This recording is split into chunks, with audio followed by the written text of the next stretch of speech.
You're listening to the Nerd to Know Media Network. Join us at nerdtoknowmedia.com.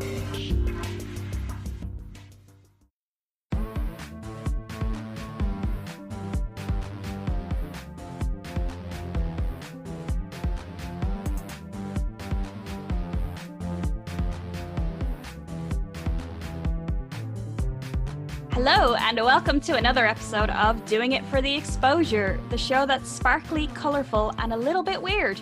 I'm your host, Mannequin Blue, and today's special guest is burlesque and drag artist Cyanide.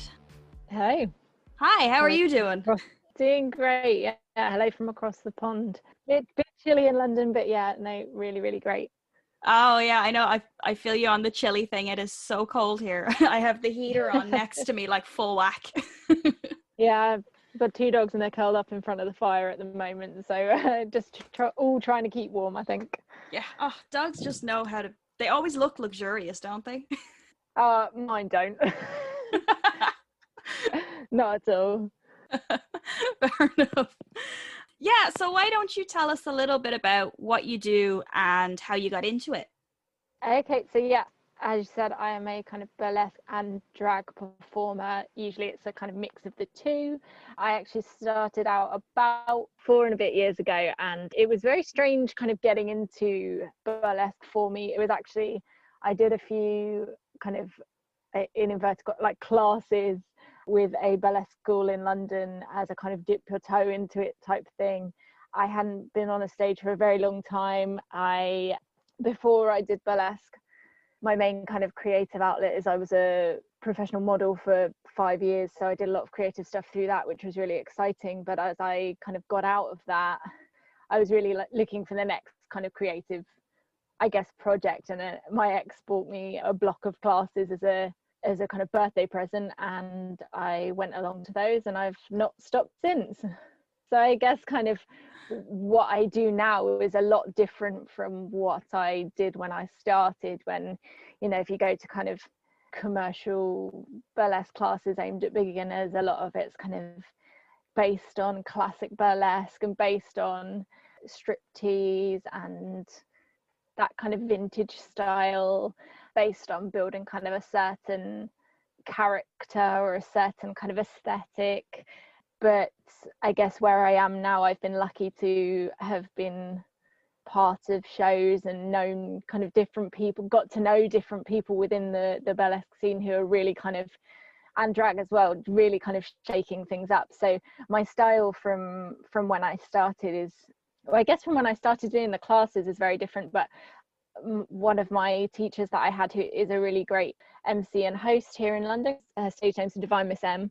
So she's a singer and a kind of host, but she really pushed myself and all the other people kind of in our class to do something that's really, I guess, individual to you. So we had a real mix of, real mix of styles. We had kind of comedy and circus. My first act came out as kind of a dark kind of Halloween clown circus type act, which I really, really enjoyed. And I guess I've just been getting weirder ever since.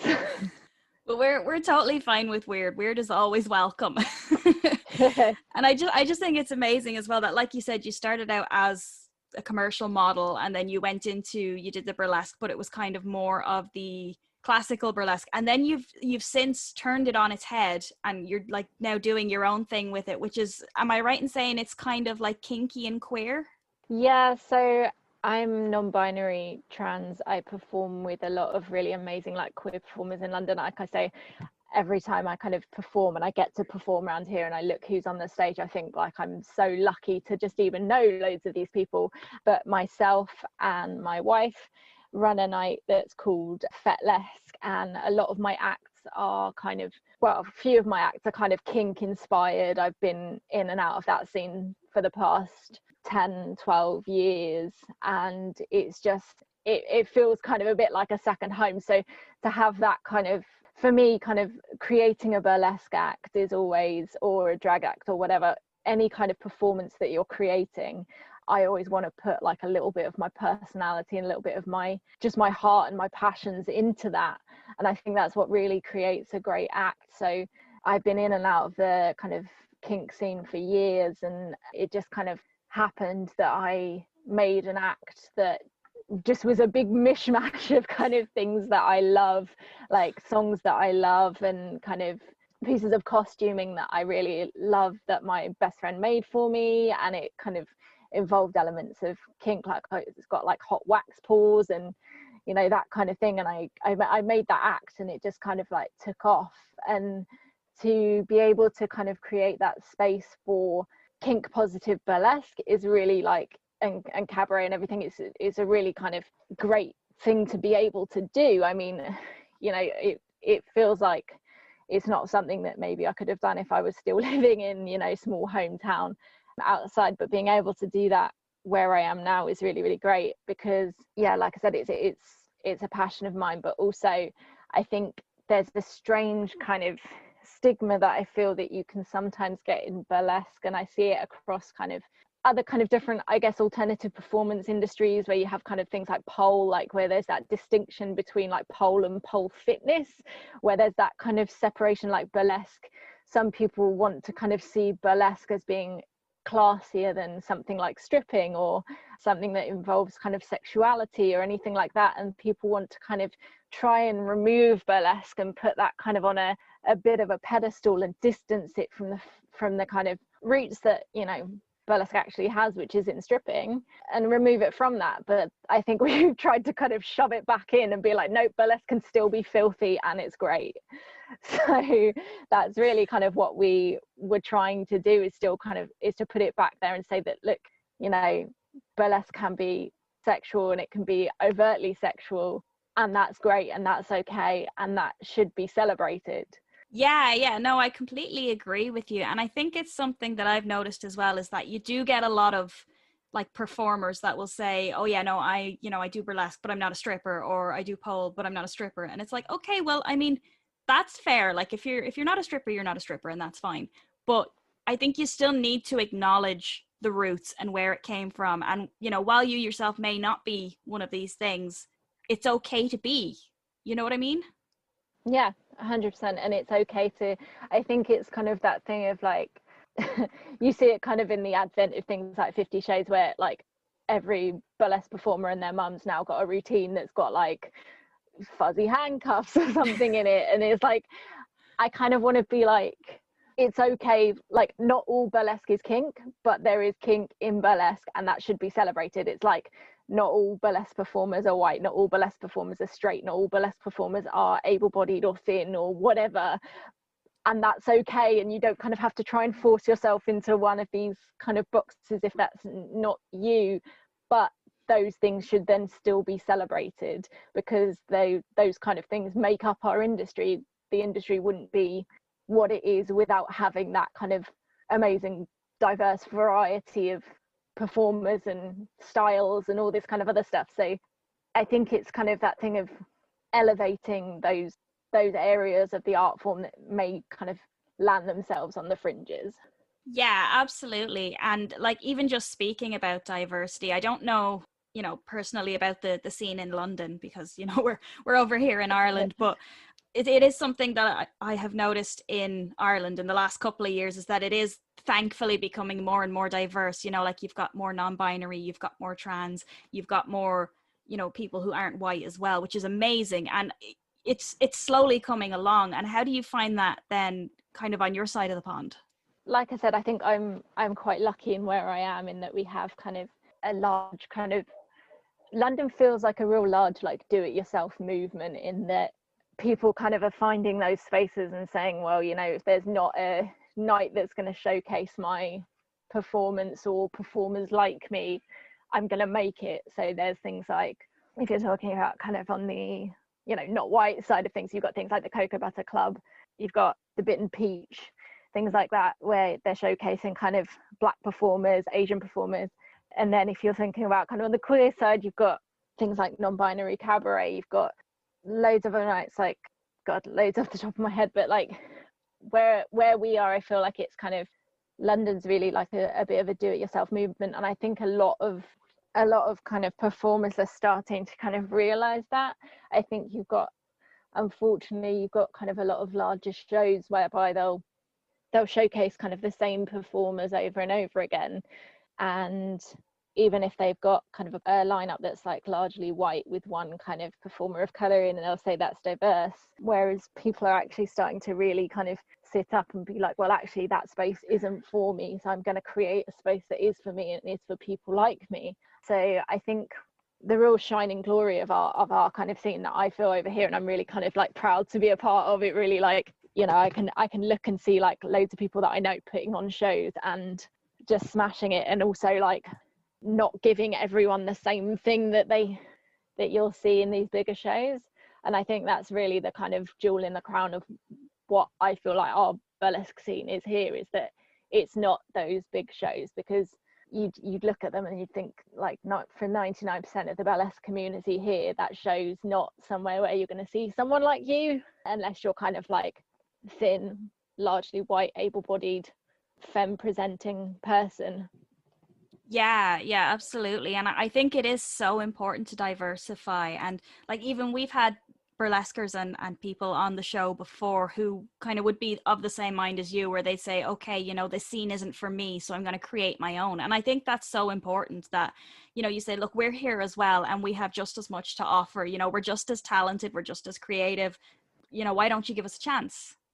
100%. And I think, unfortunately, there will be some people who just like, and especially you kind of see it with the larger shows, where they just won't kind of take a punt on someone that's not their kind of tried and tested method. If you kind of, excuse me for kind of being a bit crude about it, but they'll kind of say, you know, we have our kind of format in this kind of lineup and this is what works for us, and they won't take a punt on someone who's maybe like, say for example, a trans performer who's an absolute powerhouse and who you'll have seen like hundreds of times and absolutely can kill it, but because it's not what they know, they won't make that space for them. They won't take that punt and kind of risk losing their kind of, I guess, clientele or their venues or whatever. So it kind of falls to people that are outside to try and make those spaces and I guess push those people who are really, really great into the forefront. Yeah. And then, so how do you find then pushing people who, like, for want of a better term, would be kind of not the conventional performer that you would think of? Like, do you find that it kind of, because it's a diverse cast, it really lends itself more to the audience, or do you find it's something that you do have to really push? I think producing in general is a bit of a push. I think I always kind of underestimated it. I've always been like kind of just backstage and on the stage performing. I put on one show when I was really, really early days as just a kind of as a charity fundraiser, so it's kind of one of those things where it was like, if I make any money it'll be great. But then when I actually started producing, you just don't think about how much of a kind of push it is. But my wonderful wife who produces with me is far more experienced and far better qualified to do it than I am. I mean, we have quite a good system in that I kind of do the fun things and pick the performers and all that kind of other stuff, and she does all the kind of, I guess, boring admin stuff that she knows how to do. She used to run a live music venue a few years ago that also put on kind of burlesque and like bands, so she's far more qualified to do this than I am. And I think if it was myself, I'd probably get really annoyed and would have stopped by now. But no, producing is a push, and it is one of those things where kind of there were these jokes going around at the start of quarantine where people were saying stay home as if it's a night when your friend who does drag has asked you to come to their show. Oh no. Like, you see people like, even friends like that you kind of know and you see at shows and all that other stuff, and you'll say to them, yeah, I've got a show on, come to my show, at least share it on Facebook. And then you'll kind of get there and there'll be like 15 people and you'll be stressing. And it's kind of one of those things where you have to kind of have that patience to keep persevering at it to get it to be where you need it to be. It's not going to be something that everyone's going to take to kind of straight off the bat. But also I think when you're producing a show like ours, which is kind of definitely not for everyone, you have to understand that it's kind of going to not be for everyone, and you're not going to get like hundreds of people off the bat of the first night. But we always look to put on amazing performers. We say to everyone, regardless of what the show makes, we'll pay you your full fee, which I think is really important, because you see a lot of people doing things like door splits or things that are like really quite low fee. And I understand that, you know, people producing kind of, you know, want to kind of make sure that they're not paying loads of money out up front to people, or kind of, I was having a conversation with someone, I can't think who it was previously, it may have been Fee, who you had on one of your previous episodes, talking about kind of, if you are a producer, that you are in kind of a privileged position, so you really get to choose kind of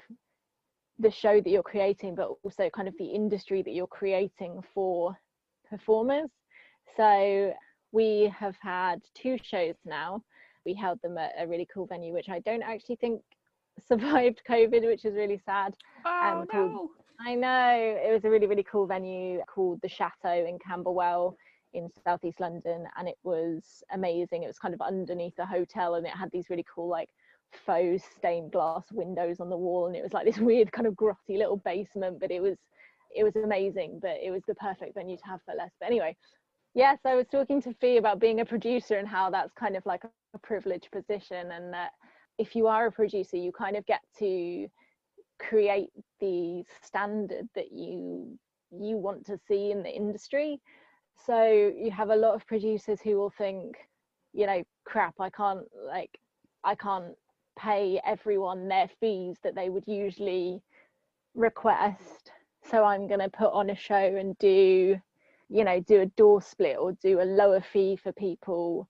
And, you know, some people may be happy to accept that, but also if you have enough of those producers that are actually saying, my show runs on a door split basis, if you have 10 shows locally that all run shows on a door split basis, and, you know, the production doesn't go that extra step to make sure that everyone's getting paid their full fee, you can have, you know, I think we've all been in this position before as performers, where you're walking away from a show with like 15-20 quid after doing one performance. And, you know, some people may be kind of willing to do that, but also then you've got to think about the fact that you're trying to kind of, some people are trying to make a living off this, but also being mindful of kind of people's time and effort and all of this other thing. So, you know, if I'm going to a show and doing a drag performance, it's usually going to take me an hour to 2 hours to do my face. I'll then have to make sure that I've got everything packed. Then I'm going to have to travel to the gig.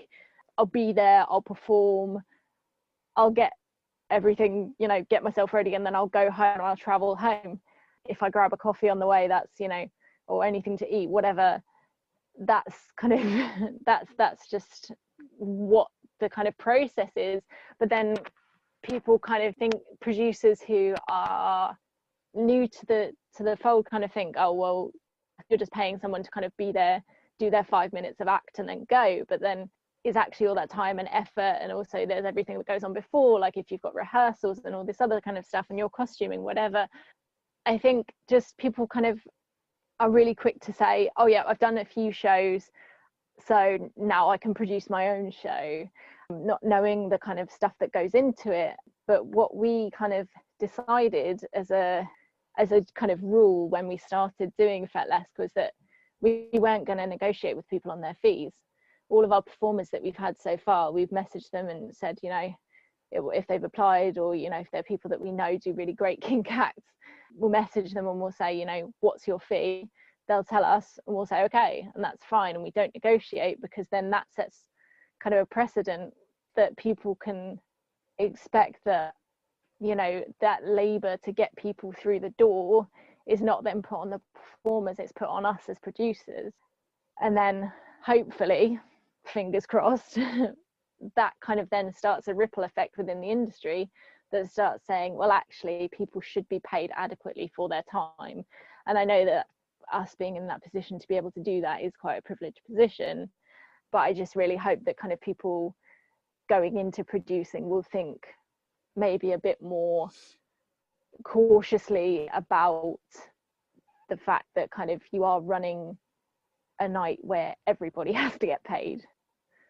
Yeah, I think it's kind of a double-edged sword these days as well, because like from my experience, it's a lot of the people who are putting on shows are like, they would be performers themselves. And so it's a case of like being a performer, you know, the struggles, you know, everything that goes into it. And so you want to be able to pay people what they're worth, or at the very least what they're asking. But at the same time, you kind of don't want to be out of pocket yourself. So I think it's just finding that balance between, you know, being able to pay people and at the same time being able to eat yourself, you know? Oh, 100%. And I think, like,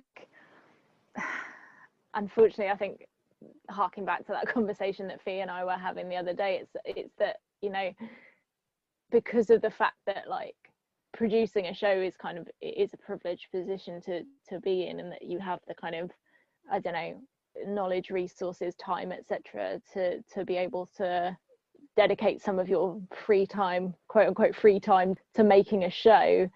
Then what you see is also that a lot of the producers that you have are going to be, you know, probably largely white middle class people. So I just think that we really need to be also diversifying the producing side of burlesque as well. I think, you know, we kind of, as producers, need to step back and think, or would be producers, people that are kind of maybe thinking about going into production, thinking, does the industry need another middle class, you know, white producer? And that actually kind of ties back into our show, because after kind of there's been a lot of kind of discussions in the industry post kind of the Black Lives Matter movements that have been happening and getting a lot of kind of more amplified voices this year. We've actually made a decision with Fetlesque to step back and actually hand over the reins. We'll still be kind of helping and, I guess, financing the show and helping where we can with production, but giving more of the creative and the directional reins over to another performer who I unfortunately can't name, because we are waiting to do kind of an official announcement, but an incredible Black performer who is a dear friend of ours. And we made that decision to, again, you know, think London probably doesn't need any more, like, you know, middle class white producers. We need to be putting kind of diverse and, you know, different people at the forefront. So maybe it's a kind of, it is that double-edged sword, in that you kind of want to be, you know, if you do really want to be putting on a show, you want to be, you know, making a profit and also making sure everyone gets paid. But also maybe it's a case of some people sitting and thinking to themselves, you know, do I really need to be putting on another show? Like, can I, you know, can I get involved with another show that already exists? Or am I okay kind of just performing? Or is there somebody else who would be better suited to put this show on? Or who's, you know, who else's voices can I hear in this conversation? Who else's input can I have in this show? Does it need to be me? Does it need to be, you know, does it need to be somebody else like me, when I know that myself and my 5 other friends, who are all kind of very similar to me, are also putting on shows in this area, you know, on a Tuesday night in London? I think sometimes people do want to say that, like, they're a performer and they're a producer and they do this and they do that and have all these strings to their bow. But I think the thing to think about is really, like, does the industry need to see more of the same kind of the same perspective, is what I'm saying, in a really weird roundabout way. No, I think that's a great attitude to have, actually, you know, not just because, like you said, a lot of people would say, okay, this scene isn't for me, so I'm going to create my own. But it's kind of, it's not only that, but then it's actually making space for, you know, other people who wouldn't have the opportunities. And I think that's hugely important as well, you know, especially like people of color, Black people, everything, like they need to be, like you said, amplified right now. 100%. And I think there's some really great things that are kind of happening in the industry to make sure that, you know, those people get heard. And you know, I know, you know, if it's a resource thing, I've been on kind of courses and things where there are scholarship places offered and things like that, and I know there are a couple of producers that I know that are looking to kind of open up spots to more. And I know a lot of producers that exist are casting more diversely, so this isn't a kind of a doomsday tale thing of, you know, the industry is all kind of whitewashed and whatever, but people need to be more active in their part of making the scene more diverse and the industry more kind of accepting to everyone. It's that kind of thing of when the wheels really started turning after Black Lives Matter, there was this huge outcry of, you know, race issues are white people's issues to solve. It's the same thing. It's like the kind of issues with the issues with the kind of what was the kind of homogenized image of the quote unquote burlesque dancer being this one kind of type of person that is not kind of burlesque performers from the bottom up to, it's not really their job to be bashing the door down to say, let me in, I'm a trans performer. Producers need to also do that thing and, you know, put diverse performers on their stages. So I've kind of like, in a weird roundabout way, contradicted myself in saying that I love how much London's a kind of do-it-yourself thing, but then also saying that, you know, producers should be doing more. I think there's stuff to be done on both sides, and I think it's all about assessing who you have producing, whether that production is really something that kind of is adding something to the scene. But also, if you're kind of in a privileged position and you've got a mate or, you know, a performer who's incredible, who's not got the means to do so, just say you'll finance it, say you'll do some work for it for free, or say you'll do some stuff for it for a reduced rate so that they can put their vision up there. You know, it's not all about kind of being in that position, it's what you can do to amplify those voices that aren't usually heard. Yeah, exactly. And I think it's so important to just say, okay, look, you have a vision, how can I help? 100%.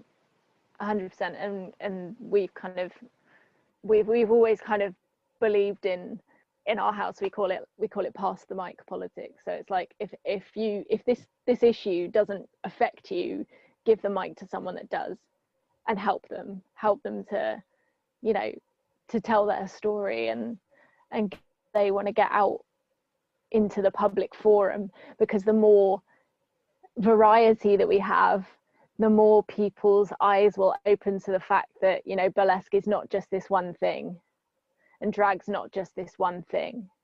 Anything political, whether that be on a small scale with your local burlesque shows or your drag shows or whatever, just there are a lot of people who kind of think that it's okay that they can kind of speak for everyone, that, you know, is very strange. And I've seen it a lot kind of come up recently with using the word queer and using queerlesque as a term. And I've been to kind of and performed at, actually strangely, like shows that will be called queer shows or queerlesque shows that are run by kind of a couple of people who, you know, mainly straight performers or mainly cisgender performers, mainly white performers. And it's really strange because I feel like there's only been like a handful of times where I've been misgendered at shows, and one of them was at a show that was called a queer show. And I think like it's really strange to kind of think that like there are some performers who are putting on shows in the guise of that they can speak for others. It's thinking that you can kind of speak for others, and you can put this umbrella term of queer on, and there'll be a queer person like myself who'll come to your show and then not feel safe or not feel comfortable. And it's always that thing of, I think, if you are putting on a show and you're thinking, I want to have more kind of a certain type of person in my show or in the audience at my show, and if you think about it, that a lot of the way that kind of burlesque performers and drag performers kind of get onto show lineups is they go and they're in the audience because they're either friends with someone at the show, or they look at the show and they think, oh, this looks like a great show, let me go see if I can meet some people. If you're concerned about who you have in your show, and unfortunately a lot of the kind of the lazy excuses that you hear from producers about diverse lineups is, well, no performers of color applied, no trans people applied to my show, no fat people applied to my show, no, you know, whatever, no marginalized group of any kind applied to your show. Well, then think about who you're putting in your show, think about who's running your show, think about who you largely have in the audience at your show. And if you want to have more of a certain type of person at your show, for sorry, being kind of blunt about it, don't just assume that like slapping the word queer on your show is going to bring more queer people to your show.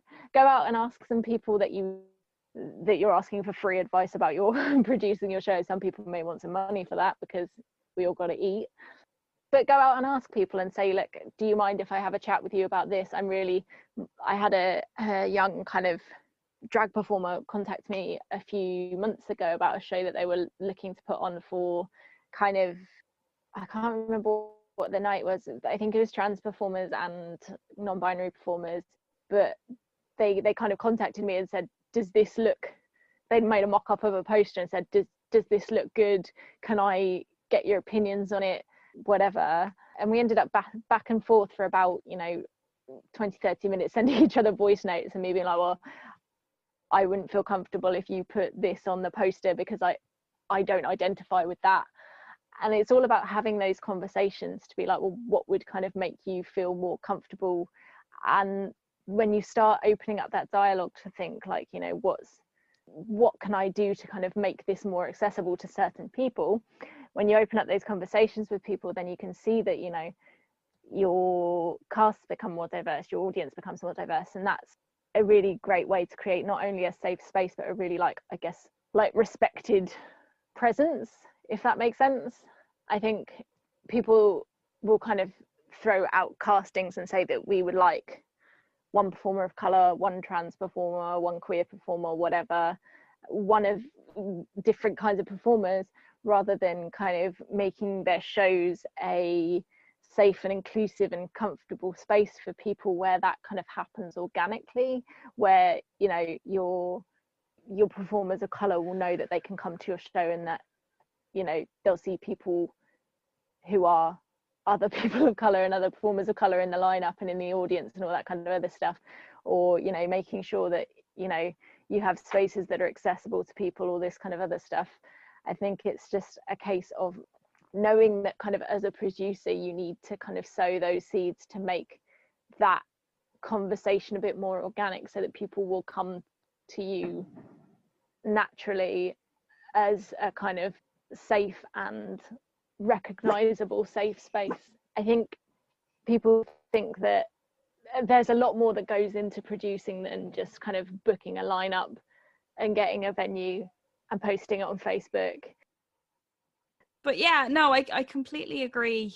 I think that it is one of those things where, if you want to have a diverse space, you kind of, as uncomfortable as it is, you do kind of need to have those awkward conversations with people. Like you said, to say, how can I make you more comfortable? How can I make you feel safe? All that kind of stuff. It's awkward and it's uncomfortable, but I think it has to happen.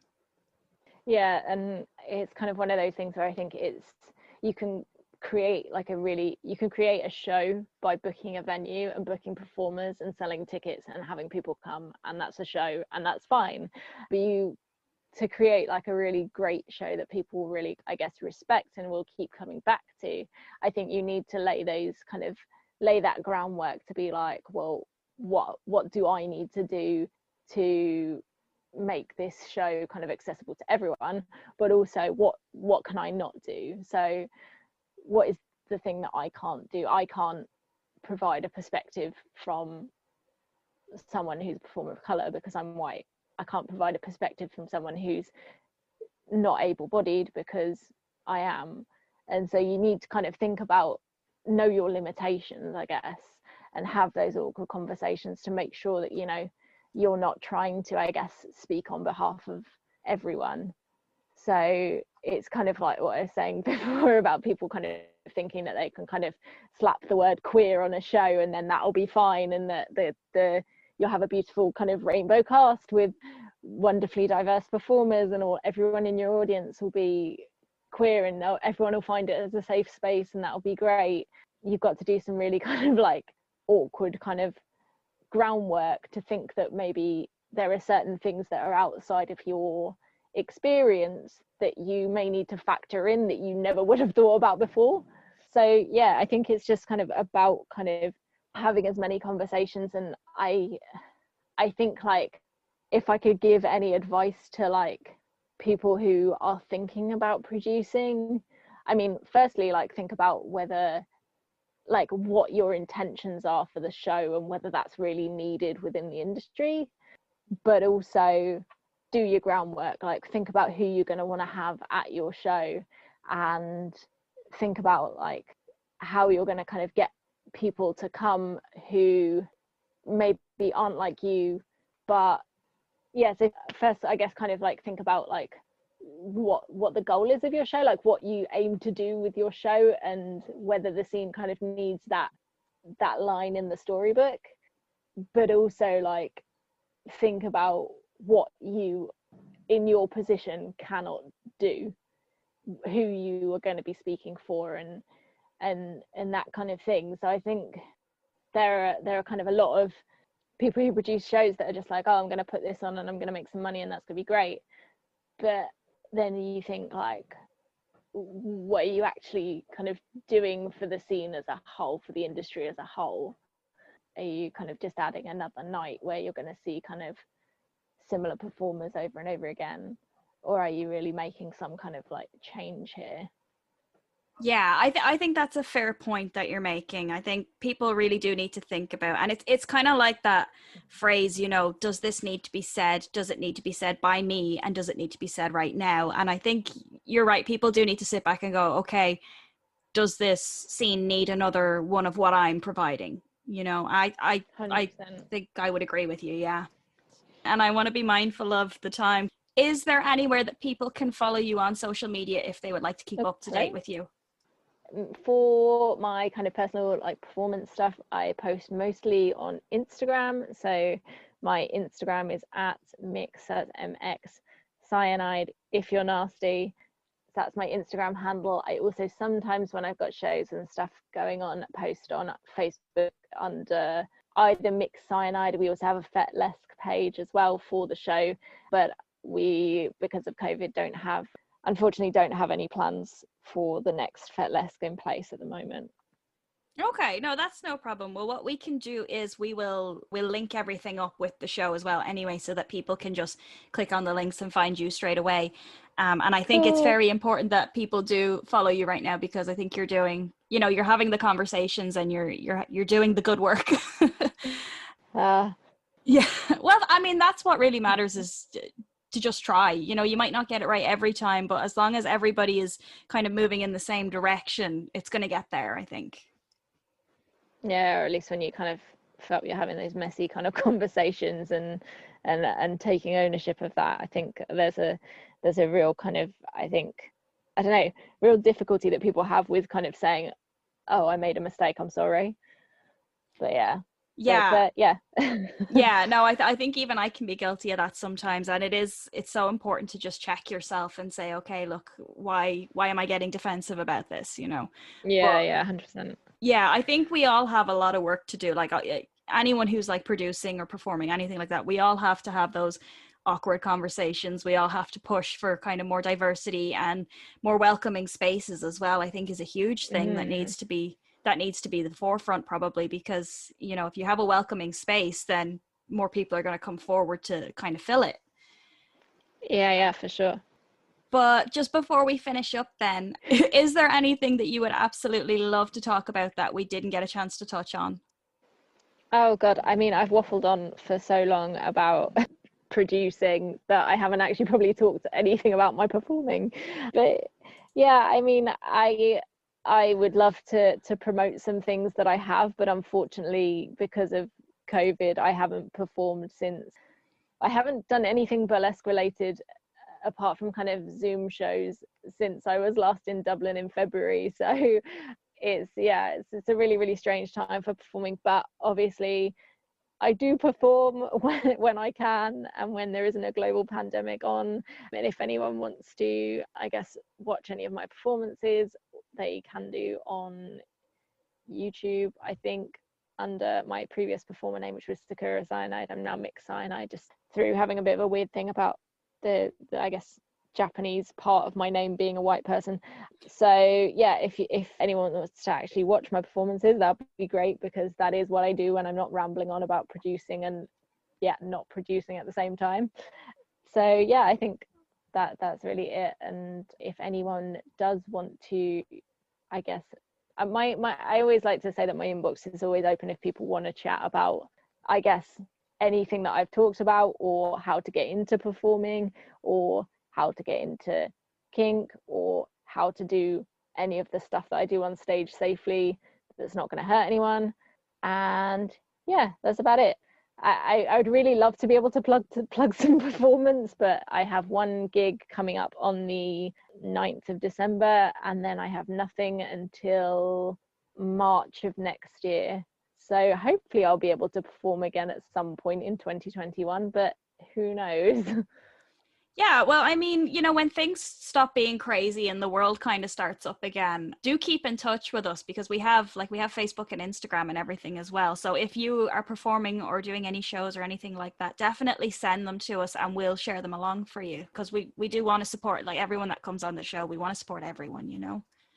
Everyone who takes the time to come on the show, we do want to support you and keep pushing you even after your episode and everything. So definitely, like, keep in touch.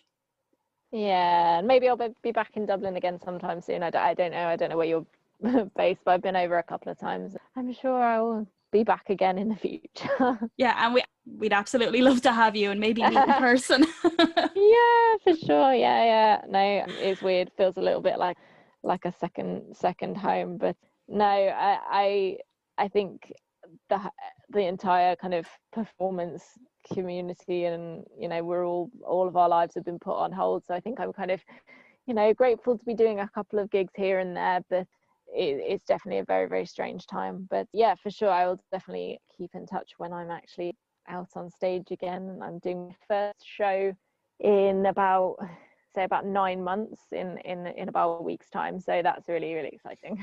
But yeah, do keep in touch with us and we'll share, you know, any links or shows or anything like that you want us to share. Yeah, awesome. So Miss Cyanide, it's been an absolute pleasure having you on the show.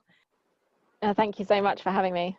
Oh yeah, anytime, absolutely. It was, honestly, thank you for taking the time out and for having the chats and the important conversations. It was honestly, it was great. And if you enjoyed this episode of Doing It for the Exposure and would like to hear more in the future, make sure to follow us on Facebook, Instagram, and Twitter at DIFTE Podcast. You can also check out our stream on nerdtoknowmedia.com. We stream weekly on Spotify, SoundCloud, and YouTube. Thank you so much for listening. Thank you for listening to a Nerd to Know Media production.